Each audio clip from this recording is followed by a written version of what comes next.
ಶಿರಡಿ ಕರ್ಕೊಂಡ್ ಹೋಗ್ತಿದಾರಂತಲ್ಲ. ಊರ್ ಬದ್ಲಾಗತ್ತೆ, ಗಾಳಿ ಬದ್ಲಾಗತ್ತೆ, ನೀನನ್ ಬದ್ಲಾಯಿಸೋನ್ ಬಂದೇ ಬರ್ತಾನೆ. ಸಾಧಾರಣವಾಗಿಂತ ಹುಡುಗರೆಲ್ಲ ಸಿಗರೇಟು ಎಣ್ಣೆ ಮೇಲೆ ಡಿಪೆಂಡ್ ಆಗಿ ಏನು ಕೆಲಸ ಕಾರ್ಯ ಇಲ್ಲದೆ ಓಡಾಡ್ತಿರ್ತಾರೆ. ಓಪನ್ ಆಗಿ ಹೇಳ್ಬೇಕು ಅಂದ್ರೆ ಬೇವರ್ಸ್. ಅಷ್ಟಕ್ಕೂ ನೀನ್ ಏನ್ ಮಾಡ್ತಿರ್ತಿಯಪ್ಪ? ಹೀಗೆ ಟ್ರೈನ್ ಹತ್ತೋದು ಇಳಿಯೋದು ಬಿಟ್ಟು.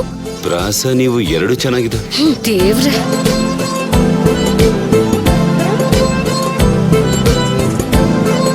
ನೀವು ಸಾವಿತ್ರಿ ಬ್ರದರ್ ಅನ್ಕೋತೀನಿ. ಏನ್ ಮಾಡ್ತಿದ್ಯಾ? ನಿಮ್ಮ ಅಪ್ಪನ ಜೊತೆ ಇಸ್ಪೀಟ್ ಆಡ್ತಾ ಇದ್ದೀನಿ. ನನ್ ಮಗಳು ಸಾವಿತ್ರಿ ಮದ್ವೆ ನಮ್ಮನೆ ಗೌರವ ಎರಡು ಒಂದೇ. ಚೆನ್ನಾಗಿದೆ.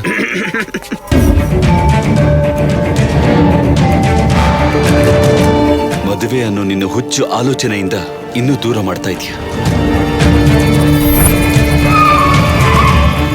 ನಮ್ಗೆ ಧೈರ್ಯ ಇಲ್ಲ ಅಂದ್ರೆ ಸಹಿಸ್ಕೋತೀನಿ, ಆದ್ರೆ ಸಂಸ್ಕಾರ ಇಲ್ಲ ಅಂದ್ರೆ ಸಹಿಸ್ಕೊಳ್ಳಲ್ಲ. ಸರ್, ನಿಮ್ದು ಕೋಪಕ್ಕೂ ಮೀರಿರುವಂತ ಹಠ. ನಂದು ಸಂಬಂಧಕ್ಕಿಂತ ಗಟ್ಟಿಯಾಗಿರೋ ಪ್ರೀತಿ.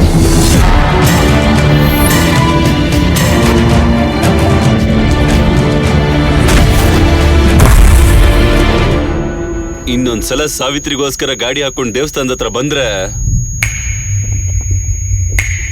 ಅರ್ಜುನ, ಯಾರು ನಮ್ ಗಾಡಿನ ಫಾಲೋ ಮಾಡ್ತಿರೋದು? Back ground music start. Arjuna, ನಮ್ಮ ಮುಂದಿನ ಕರ್ತವ್ಯ ಏನು? ಶಶಿರೇಖ ಪರಿಣಯ ಭಾವ. ಚಂದ್ರಬಾಬುನ ಬಾಲಕೃಷ್ಣನು ಕೂಡ ಯಾವತ್ತೂ ಇಷ್ಟು ಸಾರಿ ಬಾಬಾ ಬಾಬಾ ಅಂತ ಕರೆದಿದೆ ಇಲ್ಲ.